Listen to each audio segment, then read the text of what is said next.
Boa noite. Nos últimos meses, o mundo voltou seus olhos com apreensão para o leste europeu, uma região que, historicamente, tem sido palco de grandes tensões, exercícios militares de grande escala em curso. Rússia, Bielorrússia. Não é um treinamento rotineiro. Estimativa: 100 mil soldados mobilizados.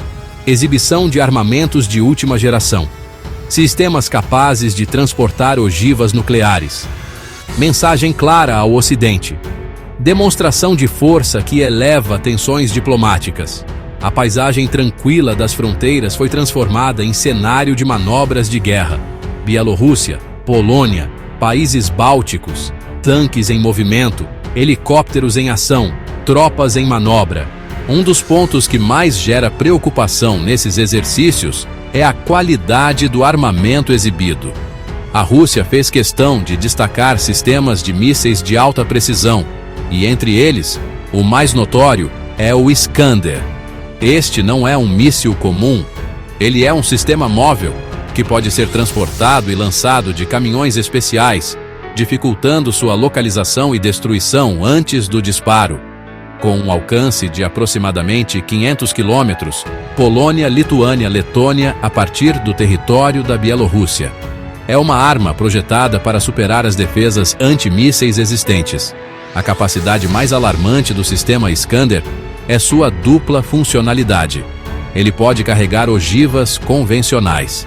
Ele pode carregar ogivas nucleares táticas. Armas nucleares táticas são projetadas para uso em um campo de batalha, com um poder destrutivo menor que as armas estratégicas, mas ainda assim devastador. A simples presença de mísseis com essa capacidade em exercícios tão próximos da fronteira da OTAN é uma forma de pressão psicológica. Recentemente, a Rússia confirmou a transferência de alguns desses sistemas para a Bielorrússia e o treinamento de militares bielorrussos para operá-los. Mais do que isso, Moscou anunciou que posicionou armas nucleares táticas em território bielorrusso. Essa foi a primeira vez desde o fim da União Soviética que a Rússia colocou armas nucleares fora de seu próprio território.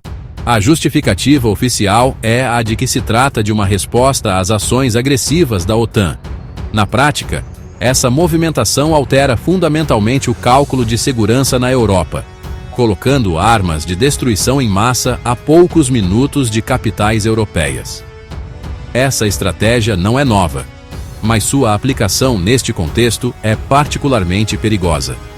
Ao colocar armas nucleares sob um comando compartilhado ou, no mínimo, em território aliado, a Rússia amplia sua capacidade de ameaça e complica qualquer resposta do Ocidente.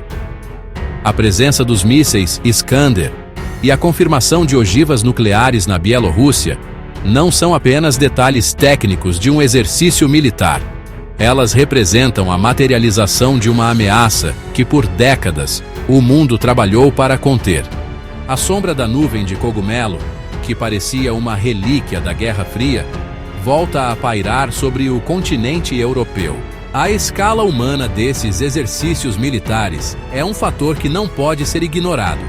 Fontes de inteligência ocidentais e relatórios independentes estimam que o número de soldados envolvidos nas manobras conjuntas entre Rússia e Bielorrússia chega a 100 mil.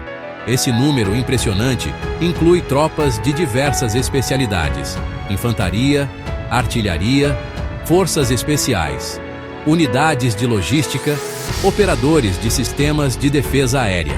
A mobilização de um contingente tão grande serve a múltiplos propósitos. Primeiro, é um teste logístico formidável: movimentar, abrigar, alimentar e coordenar 100 mil soldados em um teatro de operações complexo demonstra a capacidade organizacional das forças armadas russas e bielorrussas.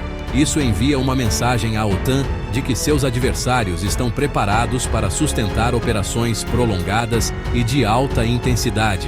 Em segundo lugar, a presença massiva de tropas na fronteira funciona como um elemento de intimidação constante contra os países vizinhos, que se veem obrigados a manter suas próprias forças em estado de alerta elevado.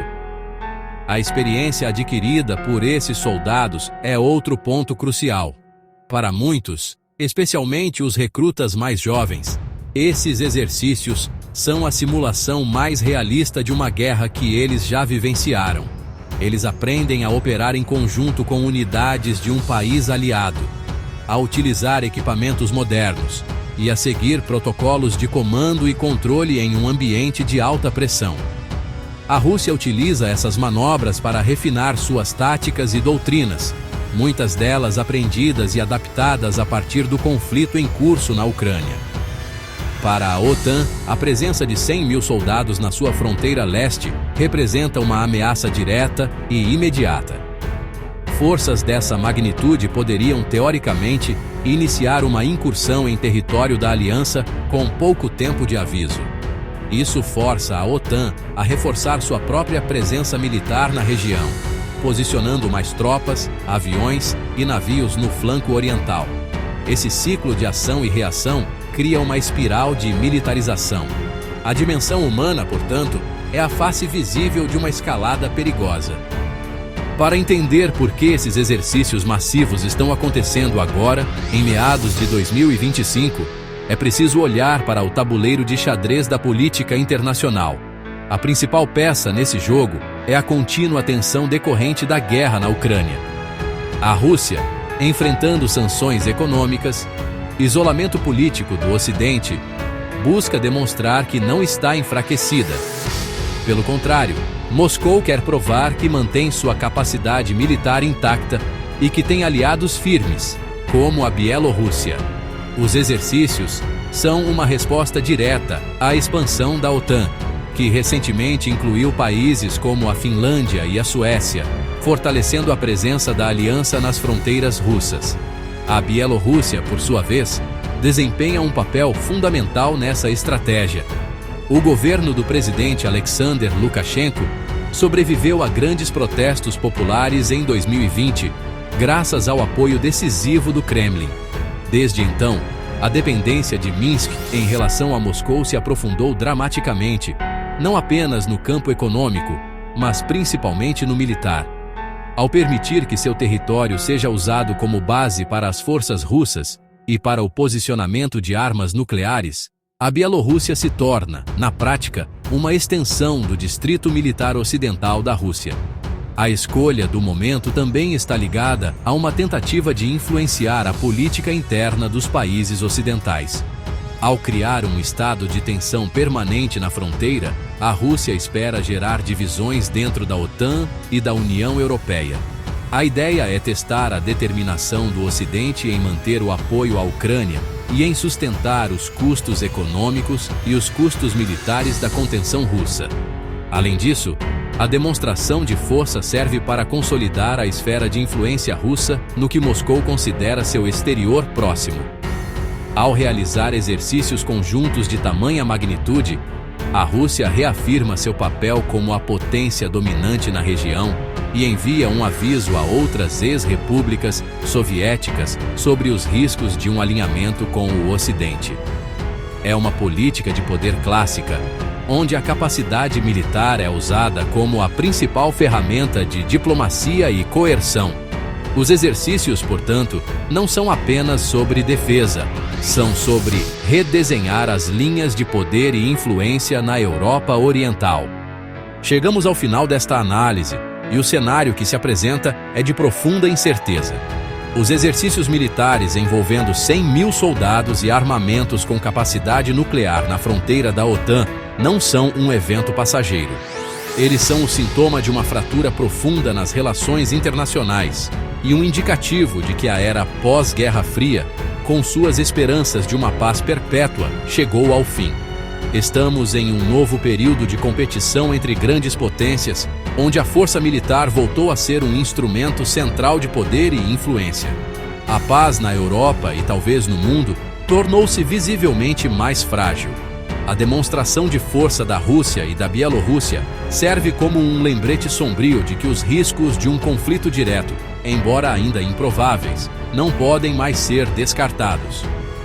O incidente na Polônia mostrou como um acidente ou um erro de cálculo podem rapidamente escalar para uma crise internacional de grandes proporções. A presença de armas nucleares táticas na Bielorrússia introduz um elemento de perigo extremo, rebaixando o limiar para o uso de armas de destruição em massa. A segurança do continente europeu depende agora de um delicado equilíbrio de dissuasão, onde cada lado precisa estar constantemente vigilante. A resposta da OTAN, com o reforço de seu flanco oriental e o aumento dos gastos militares, é uma consequência lógica e defensiva.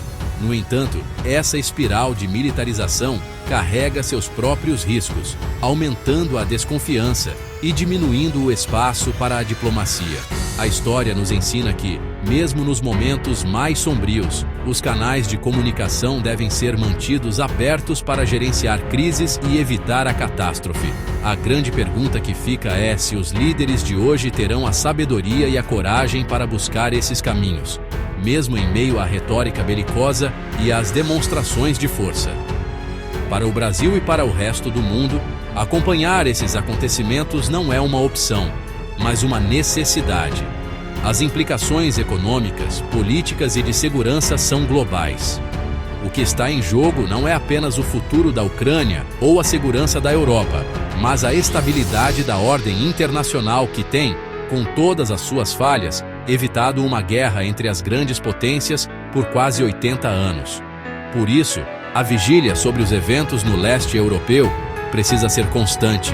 A esperança é que os tambores de guerra que hoje soam tão alto possam, através da prudência e do diálogo, dar lugar ao silêncio da paz. Boa noite.